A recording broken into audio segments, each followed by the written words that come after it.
You're listening to the SSPX podcast, and welcome to episode 49 of the Crisis in the Church series. As we get to the end of this series, we are left with two questions. How does all of this, the events and the problems of the last 48 episodes, get resolved? And second, what can I do about it? Well, we're going to be tackling these two questions out of order over the next two episodes. First, by answering the question, Father, what can I do about the crisis in the church? Is there anything I can do about the crisis? Do I just hunker down in my home and say the rosary? Do I move my family to a traditional Catholic compound and ignore everything that's happening? Or should I take a more active role, speaking out and fighting for the rights of the church? We invited Father David Sherry, the Canadian District Superior for the SSPX, to join us and give us what I think we all need right now, some simple, practical advice for what a layperson should be doing right now in the midst of the crisis in the church.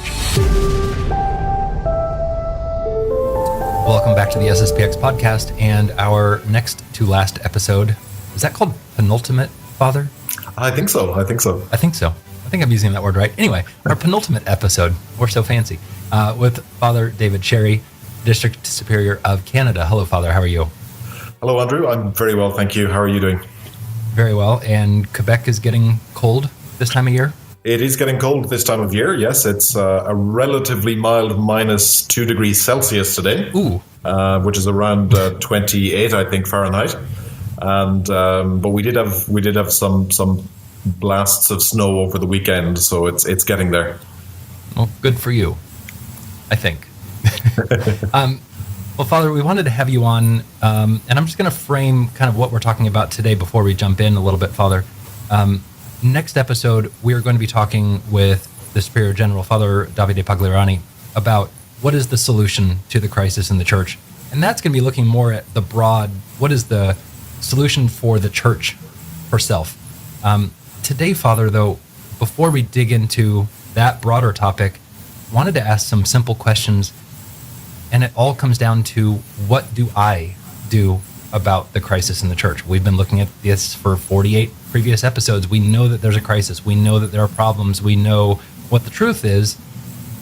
And I'm kind of left as a layman sitting here going, great, what do I do? Do I change anything? Do I help fix it? What do I do? So I guess we'll start there, Father. Where do you want to dive in? Yes, I think that this is a very great idea to talk about this, because when you say, wow, there's a crisis in the church, it's hard for us to take on board what that actually means, because the church is the mystical body of Christ. It's one of three societies directly willed by God. It is the Ark of Salvation. It is the bark of St. Peter. And we're saying there's a crisis in the church. We might think, let's just give up. If there's a crisis in the church, what can I, as an individual Catholic, do? And we could simply say, well, I can't do anything. I'm just might as well just give up and go and perhaps become a hermit, which would probably be a good reaction, but it's unlikely to be your vocation. Or I could say, this is proof that the Catholic Church is not the true church. It was all made up, and might as well just be a pagan, and then I'm going to end up in hell. So what should I do? Well, I've thought about this a little bit, and I've just got some very simple words of advice today, Andrew. And the first thing I would say is I have to stay calm. I have to keep my head. And the first thing to help me do that is to say, well, if I'm alive today in 2021 and I'm living in a strange world where it's okay, or it's a good thing to kill your baby, and it's a fine thing to go off your head with drugs and all of the weird and strange and evil things that are accepted today, if God chose me to be alive at this time, then he is going to give me whatever graces I need in order to keep my head and to keep my soul. So I shouldn't be worried and thinking, oh, if only I were alive back in the Middle Ages where everything was perfect. Well, the answer to that is that God gave the people who were alive in the times of great civilization and great Catholicism all the graces that they need. And God gives us the graces that we need today in this crisis in the church and in the world. And so stay calm. There's nothing to be worried about. You know that Saint Therese of the Child Jesus used to say that she would like to be alive at the time of the Antichrist, because then she would be able to suffer so much for Christ and to show her love for God. And God did not give her that grace. And so perhaps you and I have got greater graces than Saint Therese of the Child Jesus, because we need them. We're living in a very, very strange time in the church and in the world. So I would say to the person who's worried, don't be worried.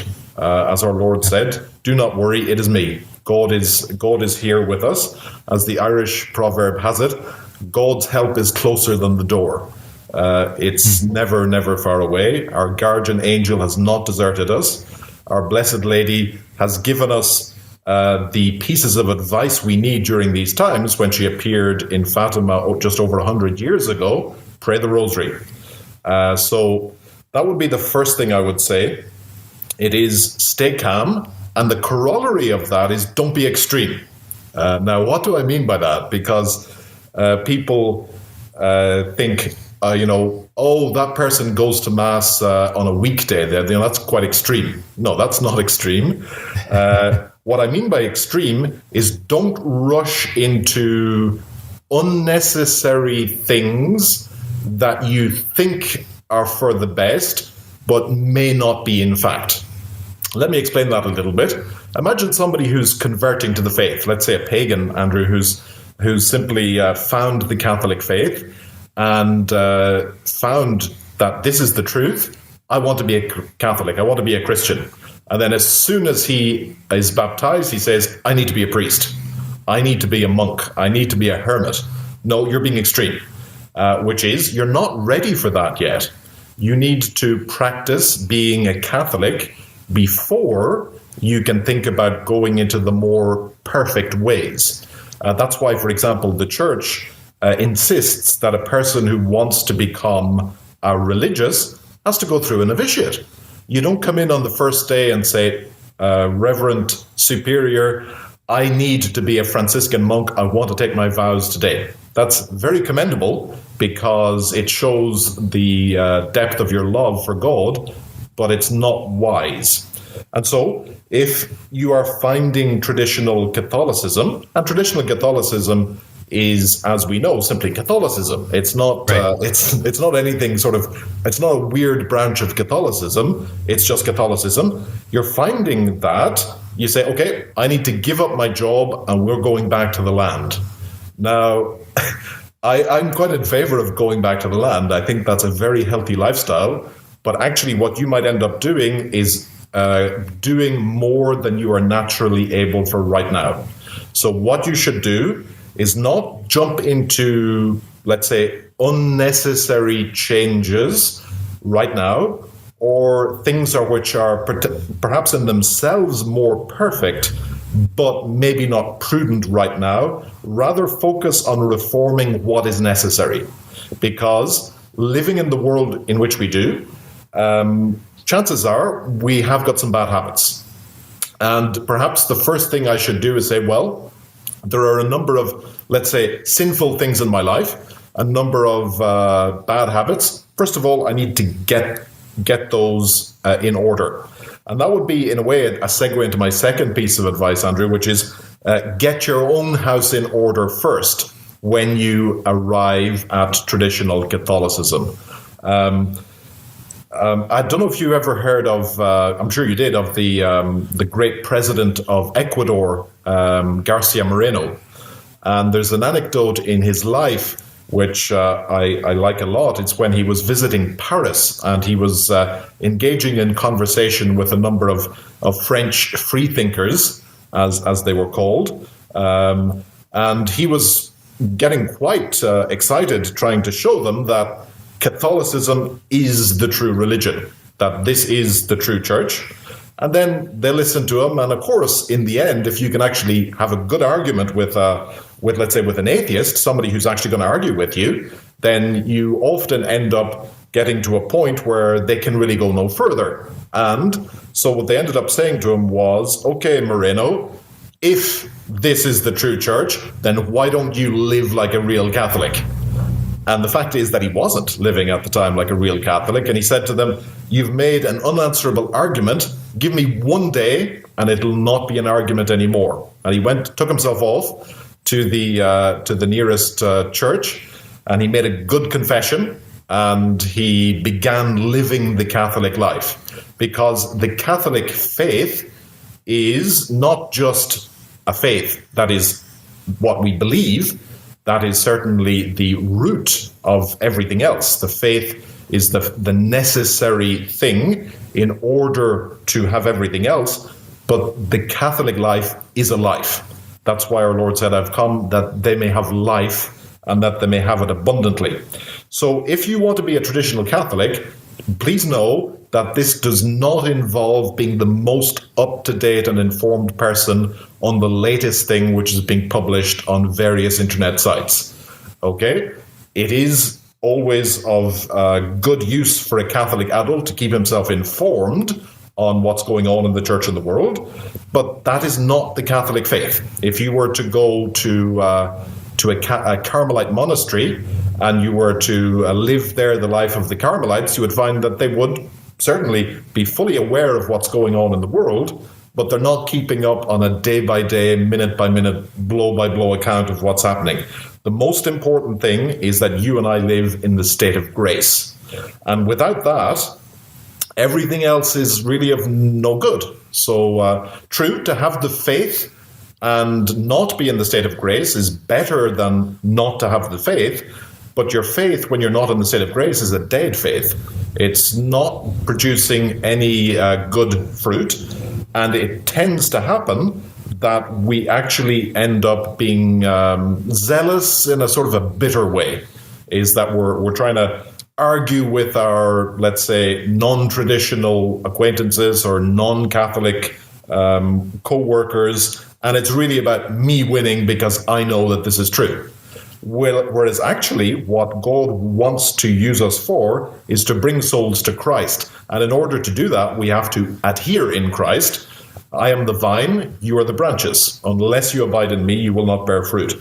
So the first thing to do is to get our house in order. So stay calm, obviously, not be extreme, and then get my house in order. If I'm not in the state of the grace, then I need to make my way to the great place, the greatest place in the world, which is called the confessional.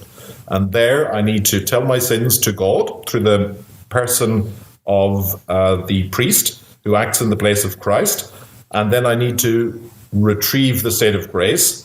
And then I need to make myself a prayer life, a life of sacramental grace.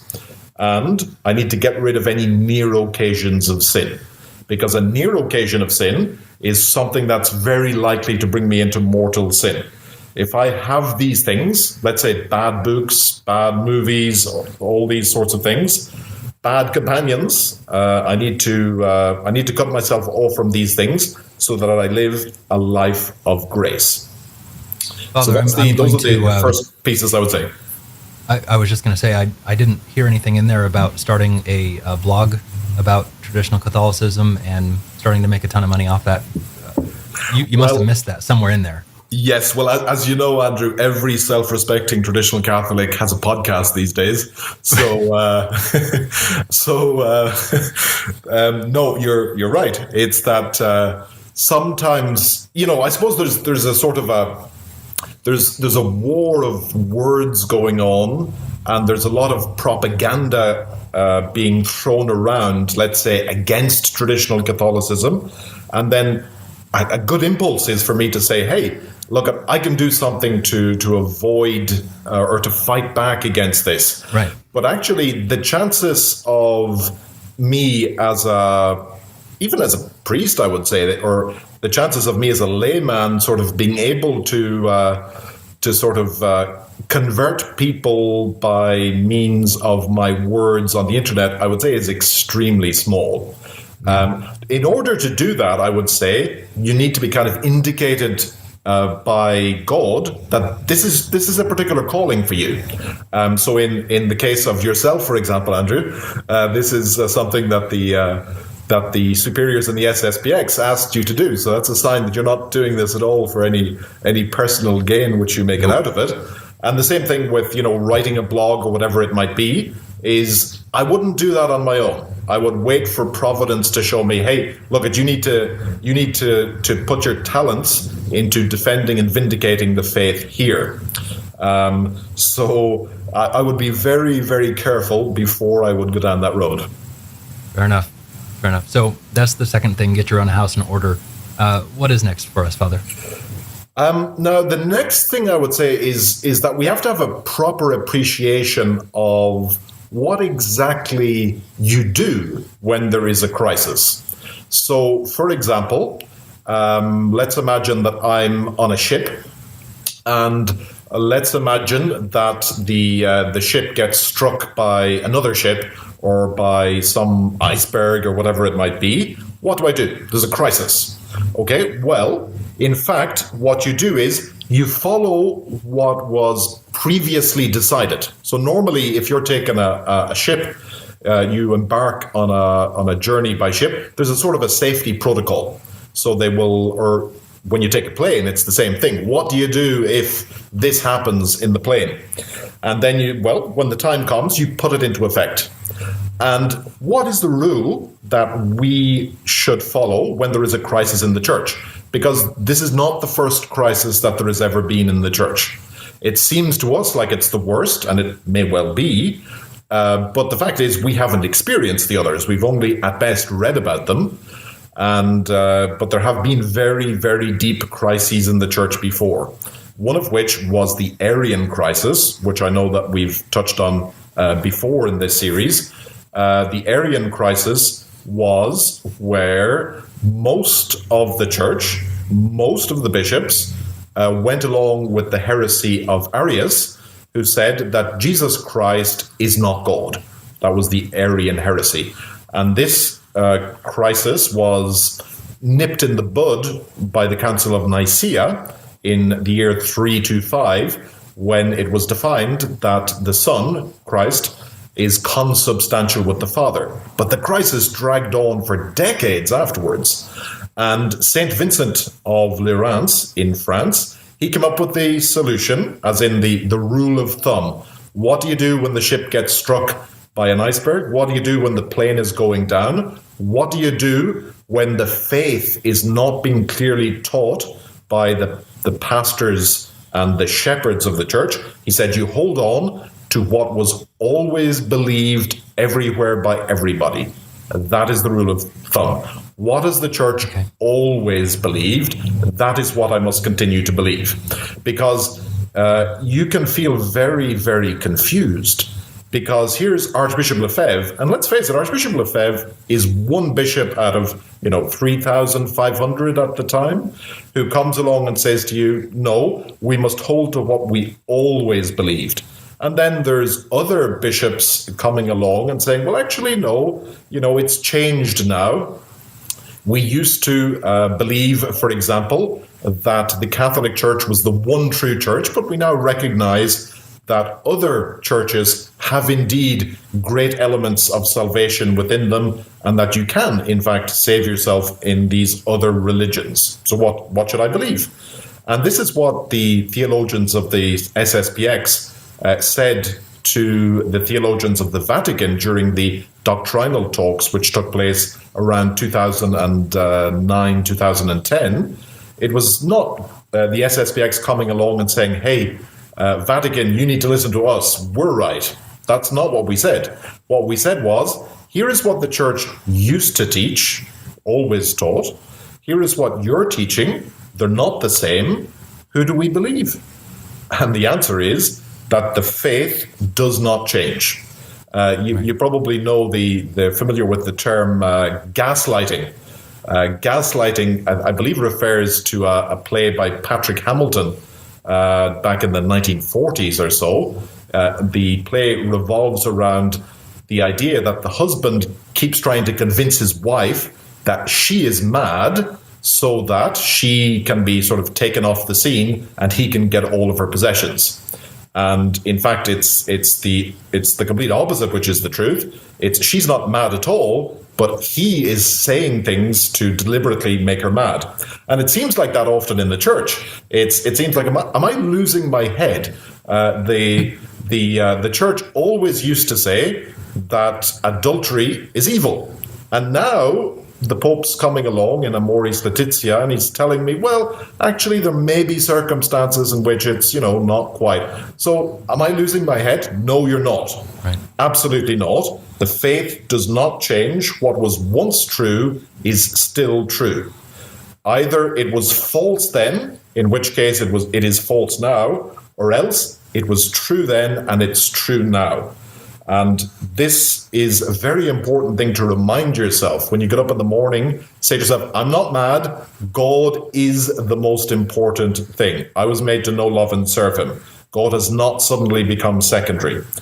So that's the first thing I would say regarding that is be guided by what you know to be true. Be guided by the principle of times of crisis, which is hold to what was always believed everywhere by everybody. Even if everybody else seems to be losing their minds, you're not.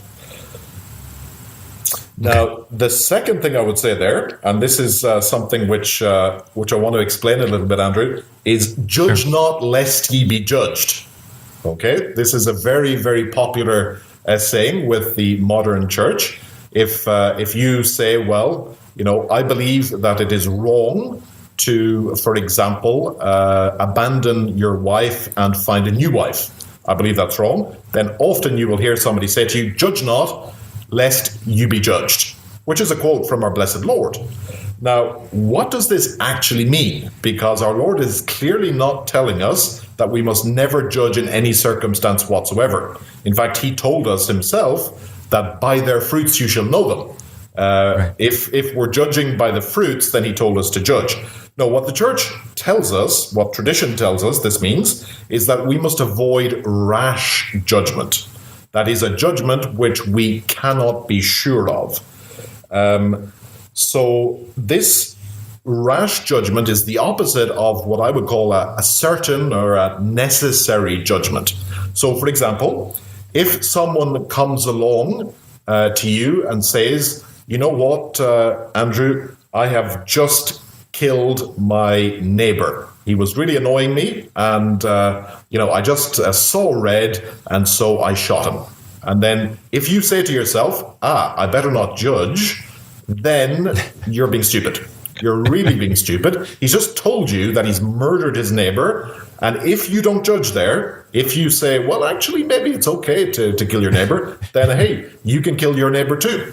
And that's sometimes I remember the words of Chesterton, who said the reason why our Lord told us to love our neighbor and to love our enemy is that often it's the same person. However, you're not allowed to kill your neighbor unjustly. So that's a necessary judgment. However, what we cannot judge is when we don't have enough proof or we don't have enough evidence. And what we also cannot judge is the level of someone's guilt.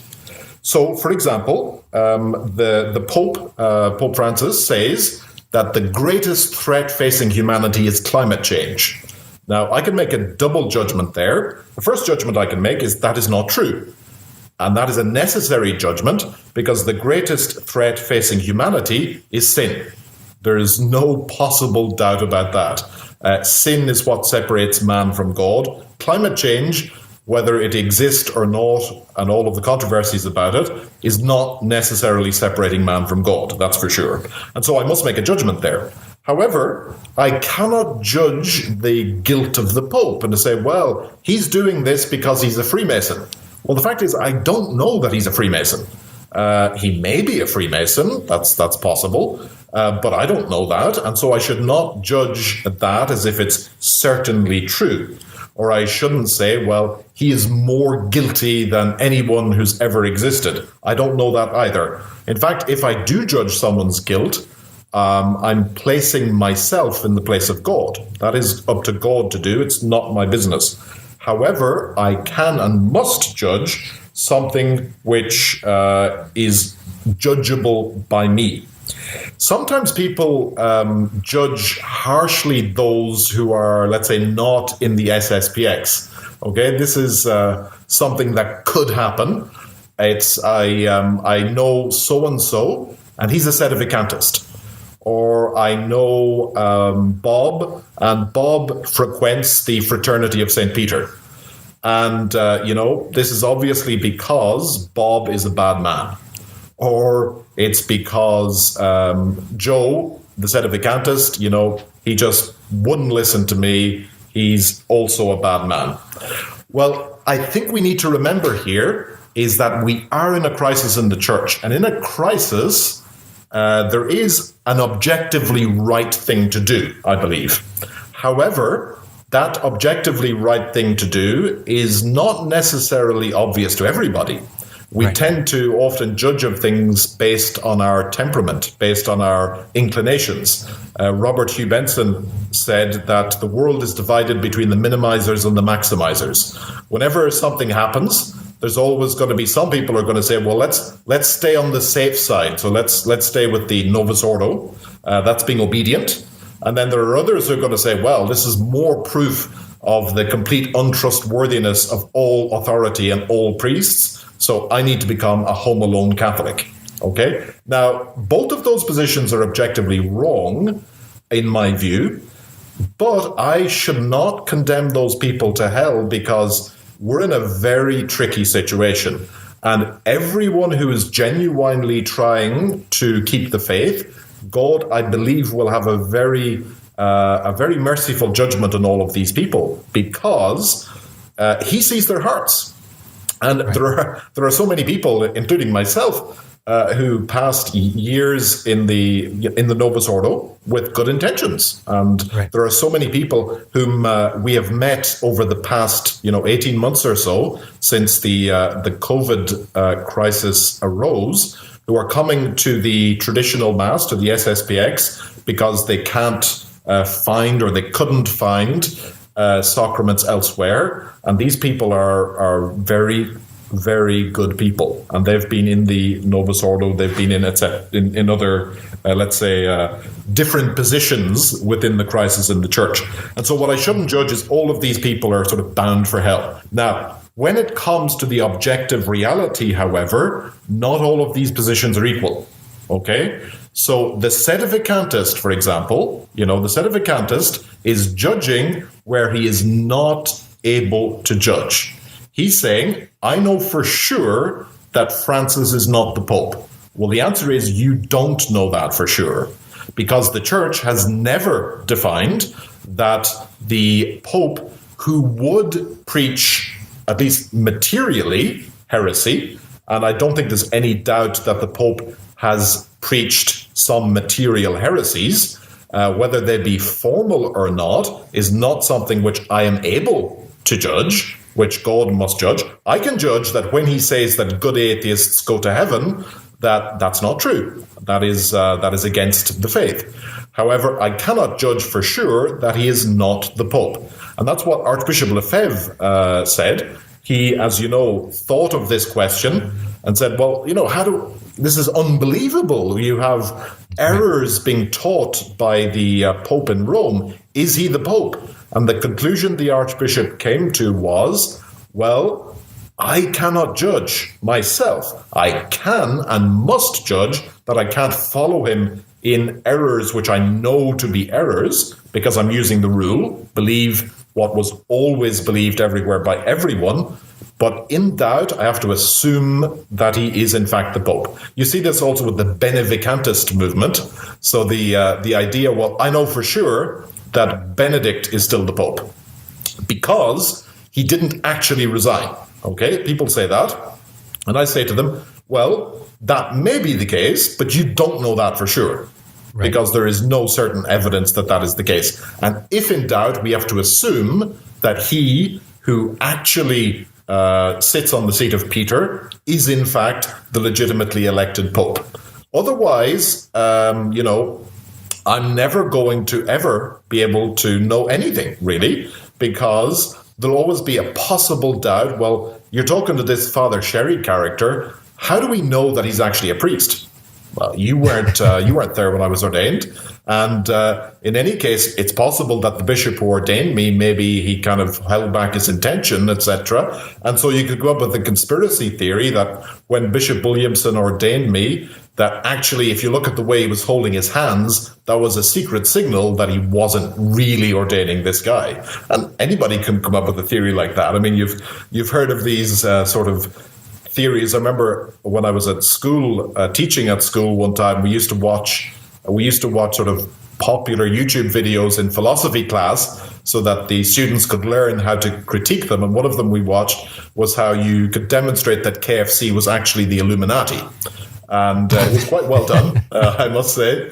And you could be convinced if you wanted to that KFC was actually the Illuminati. But no, do not judge if you're not sure. And on the other side, people who say, well, we have to err on the side of obedience. Okay? And I say to these people, yes and no.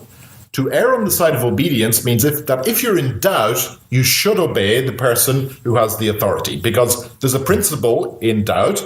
If in doubt, you assume that the person who actually holds the office holds the office. If in doubt, you assume that authority is correct. However, if there's no doubt, you're not being disobedient when you tell the authority, sorry, I'm not doing that. So, for example, if my dad says to me, okay, the weather is not good today, so it's not prudent to go to Mass, we're not going to Mass. And then I think to myself, being a 13-year-old who knows everything, that actually, if you look at the weather, it's not that bad. We should be going to Mass. My dad is making me commit a mortal sin. Well, actually, at the very least, Johnny, there's doubt on that. And so don't worry. Just assume that your dad knows what he's doing because he probably does. However, if my dad says to me, okay, well, today is Sunday.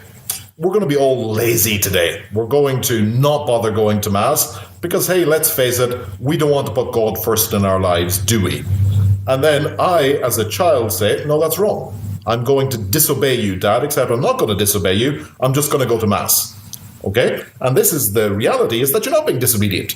So when the Pope says to you, well, I'd like you to come along to this new Mass, which was invented by Annibale Bugnini, who told us in 1965 that he was doing it to remove from the Mass anything that was a shadow of a stumbling block for our separated brethren, and that he wanted to make the Mass ecumenical and more accessible to the Protestants and effectively undermine your faith, then you can safely say to the Pope, Holy Father, I'm very sorry, but I'm not going to do this. What's more, the traditional Mass has not been done away with, and I'm well within my rights to go to it.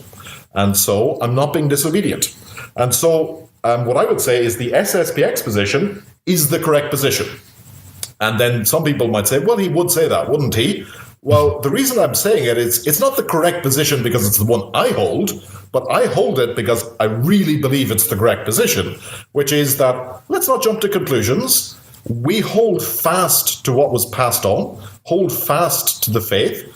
Don't jump to the conclusion that the Pope is not the Pope, because actually you can't know that for sure. But what you do know for sure, which is that the Pope cannot make me lose my faith. He cannot change what God has done, cannot change the commandments. This I hold fast to. And in due course, God will sort out the rest of the problems. I do what I myself must do. And this is the wisdom of Archbishop Lefebvre, who stood up after the council and said, we need to keep tradition. Okay, it wasn't the Sedevacantists, it wasn't the Fraternity of St. Peter, it wasn't whoever, it was Archbishop Lefebvre. And I sincerely and truly believe that Archbishop Lefebvre had the wisdom both of an archbishop and the wisdom of God specially infused for this crisis, because God does not leave his church an orphan. And he gave, I believe, the Archbishop to us to guide us through this path, to be the lifeboat during the crisis. I have nothing to add. Amen.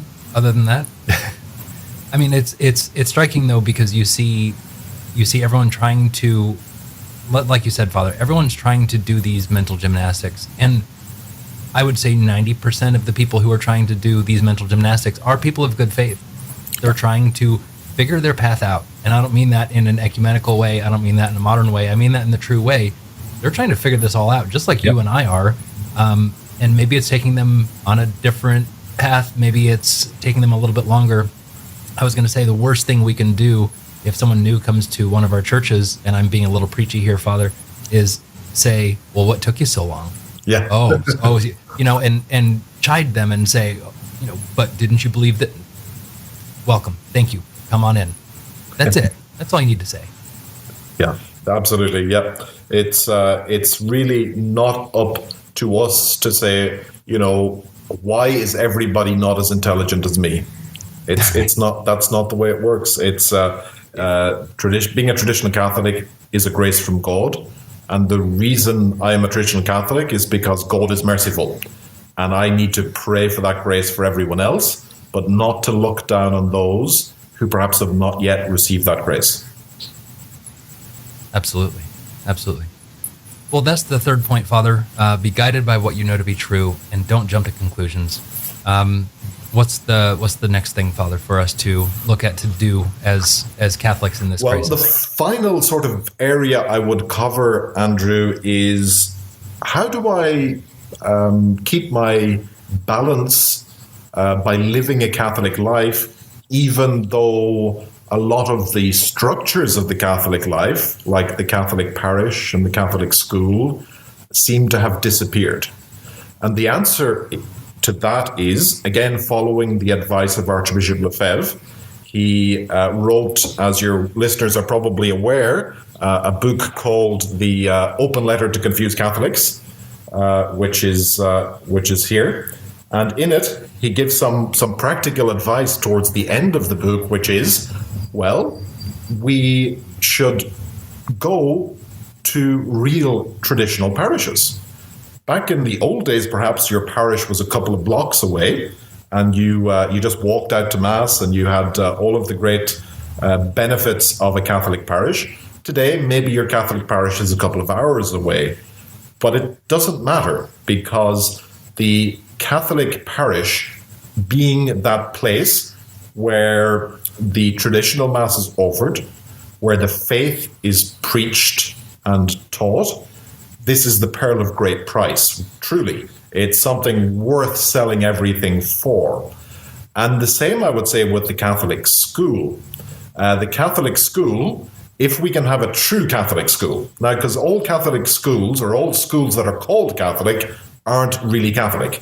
And I think many of us have perhaps come through a long process of realizing that the Catholic school where we were sending our children was not in fact Catholic. And so I'm talking about a real Catholic school that not only preaches the faith, but has an integral Catholic approach, and where the teachers themselves have this integral Catholic life, is again the pearl of great price. There was a woman who went to the Holy Curie of Ars one time, and she said, Father, I have no more money left to send my son to a Catholic school. And the Saint Curie of Ars said to her, well, have you got your house?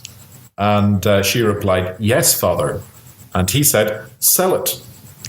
It's worth it. Catholic education is worth more than a house. Now, that advice needs to be taken with a grain of salt, which means that we shouldn't again rush into extreme decisions. But the principle is true. There's nothing to be compared to the Catholic life, to the Catholic school, to the Catholic family. So the first thing I would say is and I'm just taking the example, let's say, of a family. Now, this needs to be applied to a single person, perhaps to a widowed person, whatever it might be. But I'm taking a family as an example because that's, as we know, that's really the case of a lot of the people who come to the traditional Mass. Is first one, find a Catholic parish.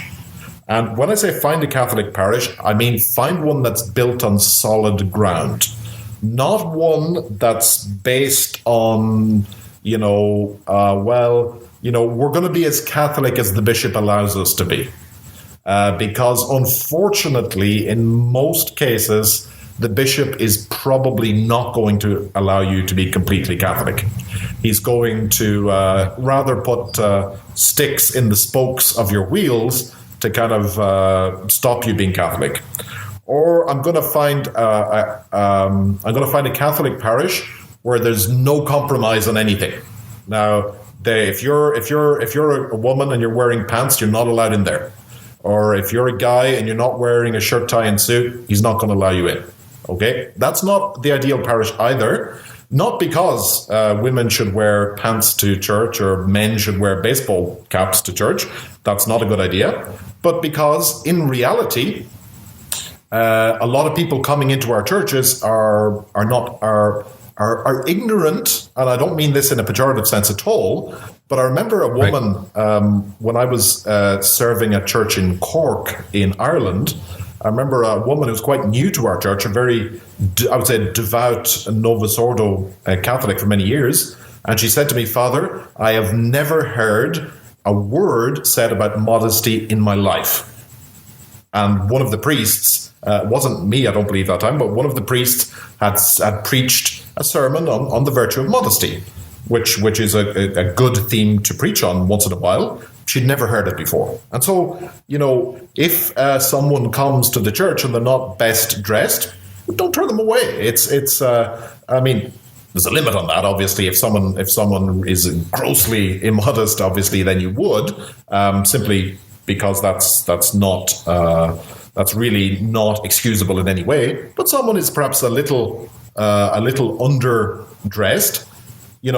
They will be educated. They will find the truth by being allowed into the church. So find a Catholic parish and one that's built on solid ground of the faith, of the true sacraments, and one that's not based around political sort of calculations. Now, is that an SSPX parish? I would say that all SSPX parishes are that church, but not exclusively, in the sense that there are good priests who are not in the SSPX, who are, let's say, fellow travelers with the SSPX, or, have these same principles. It's not that outside of the SSPX there is no salvation. That's not true. It's outside of the church there is no salvation. And it so happens that the SSPX is a congregation in the church that is holding the faith and teaching it integrally. But there are other priests out there who are doing that. Now, the second thing I would say is your Catholic family. Catholic family is, I would say it's the key. Because if your family is Catholic, and I say integrally Catholic, then you can make your way through the storm. There's no doubt about that. And being an integrally Catholic family means that Christ is at the center of the family, not just in theory, but in practice. And so what I would say the first thing is, and I hope I'm not going to shock anybody by this, but I'm going to say get rid of the internet. Now, hold on a second. You're listening to me on the internet. How can you say get rid of the internet? I mean, get rid of the internet except where you actually need it. Because the internet is just the bane of Catholic families. It's something which takes dad and mom away from their time with the children, which distracts them from their work of education. It's something which distracts the children from what their work of education is and brings all sorts of bad and less than good influences into the family. There are some good things you can use the internet for, absolutely, but by and large, get rid of it.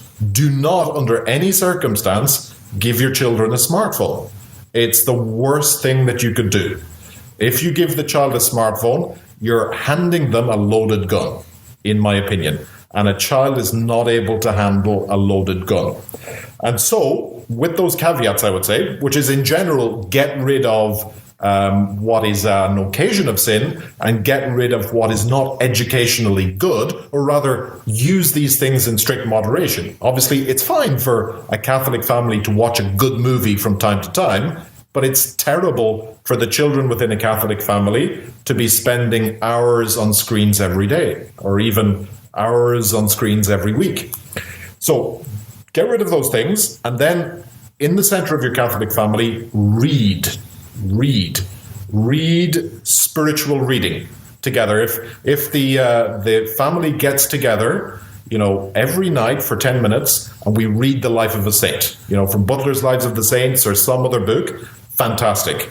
That the older children perhaps are taught to read by themselves so that they can actually read these good books. Now, it's not only the lives of the saints and the Gospels, although that should be first.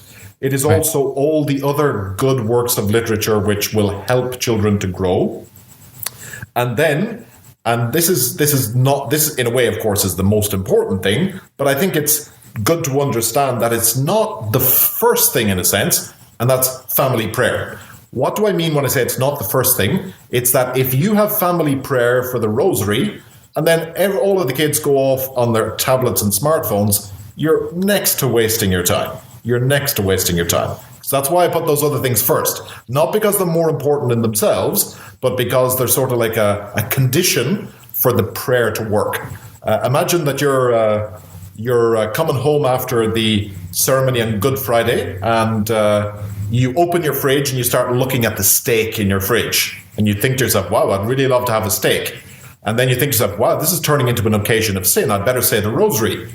No, do not say the rosary. Shut the fridge. Shut the fridge and walk away, and then you can say the rosary. But saying the rosary while you look at the steak is really a waste of time. And so the Disney Plus and the Netflix, get rid of them. Just get rid of them. There are good movies out there that you can watch as a family. You can find them. You can find them somewhere. You do not need to expose your children to what is a soul and mind-destroying propaganda. So get rid of it. And prayer, Catholic customs. There are so many great Catholic feasts throughout the year, and there are so many customs that you can do. Children need to have fun. Their imagination needs to be fired. Let's say the sort of mass media, etc., try to fire the imagination of children with bad things, or things which are good only in order to lead them to bad things. And I'm generalizing, but it's getting to that stage now where it's almost all that they do. We have great Catholic customs. All Saints' Day, we dress up as saints. We have a competition whereby each person has to be the best dressed saint. I've seen saints dressed on All Saints' Day with their heads beheaded and in a plate. I've seen Saint Lucy with her eyeballs on a platter. Children love that sort of stuff, and once it's good, then it's great. The great Catholic customs associated with Christmas are coming up, with Advent in preparation for Christmas. But Christmas is a time where we celebrated it for 12 days. And on the 12th day, the 12th night, there was the great feast of the three kings, and the people would dress up as kings. They would go through the whole pantomime of coming to our Savior, and this is wonderful stuff. This is what will inspire children and make them to be Catholic. So the Catholic family is like a sanctuary, and I think it's very important in that sanctuary, Andrew, to maybe keep away from your children all of the controversies that they're not yet ready for. Now, when I say that, there comes a time, and I think it comes sort of in the mid to later teenage years, so maybe from 14 or 15 on, when you need to talk about these things. There is a time before then where you need to perhaps explain some things simply, but not to really get into controversy. When the time comes, maybe 14, 15, you need to talk about all of these things and talk about them often. Sometimes parents think, oh, well, I can relate to my children if I talk about things that they're interested in, and so I just talk to them about sport, that's a very bad idea. You talk to your children about things that really matter. Religion, politics, and life. That's what really matters. And so there comes that time. But before then, do not burden your children with all of the things that perhaps they do not need to know about. Do not share with them your financial difficulties. Neither share with them the fact that the world's going to hell in a handbasket and we're not going to be saved unless God works a miracle. God has worked a miracle, and the miracle is Catholic tradition. And if I could just make a plug at this stage, Andrew, for a magazine called Catholic Home, which is its third issue is coming out before Christmas. And it's a magazine which steers clear of controversy, but tries to feed the Catholic home by means of useful articles, stories, poetry, etc. It's something which is entirely in paper, but you can order it online at the Catholic Home website. It's something that I've been collaborating with a number of people on, and I think it's a wonderful magazine. So if I can just put that out there, it's not the only thing, Absolutely. but it's certainly the idea is a good one, which is we need to feed our faith. You don't feed your faith by just reading controversial works. You feed your faith by returning to the sources, to the Catechism of the Council of Trent. The Archbishop said, read the Catechism of the Council of Trent as a family. Study the faith as a family. Do the spiritual reading as a family, and have fun as a family, as a Catholic family. The devil has this lie, which is, if you're going to be a Catholic, you're going to be miserable. It's the complete opposite, which is the truth. If you want to be miserable, go and live a life of sin. If you want to be happy, live a really Catholic life. And then I would just finish off by saying Catholic schools. As I mentioned, Catholic school, a truly Catholic school, is a pearl of great price because it works with the family as an extension of the family to cement all that the Catholic family does. That doesn't mean to say that every Catholic school is good. There may be a Catholic school, let's say, that's run by a terrible set of teachers. That could well happen. You don't say, well, that's a Catholic school, so that's fine. You obviously use your prudence. Parents remain responsible for the education of the children. But if you can work with other parents to set up a Catholic school, you're doing a work of great importance for the restoration of the Catholic life and for the future generations of Catholics. And so there are many other things I'm sure that could be added there, Andrew, but those are just a number of things that came to mind as practical advice to people trying to navigate the crisis. Can I ask a follow-up question, Father? And it's regarding this last set of items that you talked about. Obviously, a Catholic family can be a Catholic family anywhere. But to be part of a parish or a school in these days, like you said at the very beginning of this section, it may be a 2-hour drive or something. Would you recommend to a family that's living, I don't know, I'm not even going to pick a place, but would you recommend to a family that doesn't live near an SSPX priory, would you tell them you should move? I would recommend that, Andrew. However, I would say if you're new to tradition, don't rush into anything because you need to try to follow providence. So if you're new to tradition, let's say, I started attending the traditional Mass 6 months ago, and I'm really getting a good understanding of what's going on. I'm going to move. No, it's too early. It's too early. You need to do the basics, I would say, of removing from your life, whatever is offensive to God. And you need to start thinking about educational solutions for your children. If your children are at public school or at a sort of a mainstream Catholic school, I would say, come September 2022, they need to be out of there because it's really not good these days. Now, I'm generalizing because there may be exceptions to that. Sure. But as regards moving, I would say, when Providence shows you, move to a Catholic community because support is humanly necessary to kind of keep your sanity in the crisis. Some people said, okay, well, we need to move to a Catholic compound.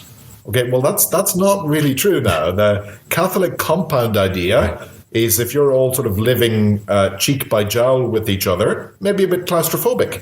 But if you're living, within a relatively short distance from a Catholic parish, and you've got undoubtedly then other families around you where you can make links, etc., then that is a very good thing. However, it brings with it responsibility. Because if you're living among pagans, in a way, just being, average Catholic makes you look really good. But if you're living among Catholics, then we have a duty to emulate and to go further and to really not drag each other down. If if I'm among pagans, and pagans, let's say, are engaging in impure talk, let's just imagine at work, impure talk, well, that's bad, but they're pagans, and so they really don't know any better. But if I'm working with a group of Catholic guys, and one of us starts engaging in impure talk, that's much worse, because I'm not just engaging in impure talk, I'm also saying, hey, we know this is a mortal sin, but let's do it anyway.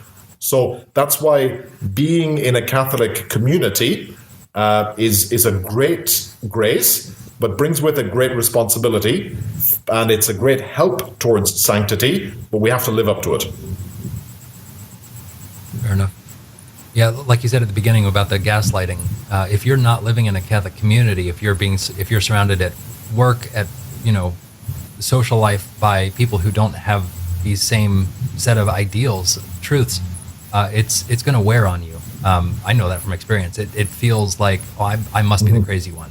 But if you're in a Catholic community, you don't feel that way because you're all of the like mind, and it helps. Very true. Very true. And as with anything, Andrew, whatever circumstances you're in, there are always excesses you can go to. So the dangers of the Catholic community, of course, are, gossip, etc.